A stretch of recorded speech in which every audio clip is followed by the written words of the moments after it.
ছেলেরাও মেয়েদের নামে যৌতুক মামলা করতে পারে। শুনতে কেমন শোনা যায়? বিষয়টি অনেকেরই অজানা। মেয়েরা ছেলেদের নামে যৌতুক মামলা করে ছেলেদের জেল হয়, জরিমানা হয়। ঠিক তেমনি ভাবে ছেলেরাও মেয়েদের নামে যৌতুক মামলা করতে পারবেন।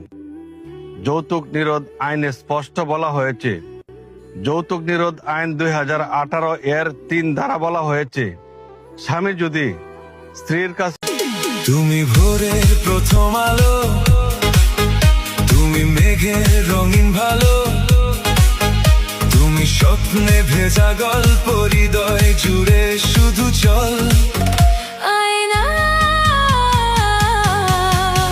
তুমি আমার আয়না। যৌতুক দাবি করে অথবা স্ত্রী যদি স্বামীর কাছে যৌতুক দাবি করে, তাহলে যৌতুক আইনের 3 ধারা অপরাধ করেছে। এই অপরাধের সর্বোচ্চ শাস্তি 5 বছর সশ্রম বা বিনাশ্রম কারাদণ্ড অথবা 50,000 টাকা জরিমানা অথবা উভয় দণ্ডে দণ্ডিত হতে পারে।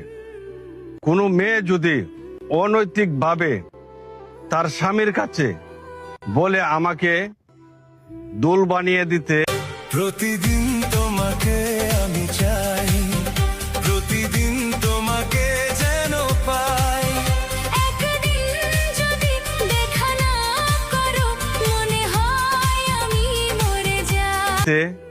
গলার হার বানিয়ে দিতে অথবা যে কোনো গহনা অথবা 1 লক্ষ টাকার প্লট কিনে দিতে বা 10 লক্ষ টাকার প্লট কিনে দিতে, এগুলো আবদার নয়, এগুলো হচ্ছে যৌতুক।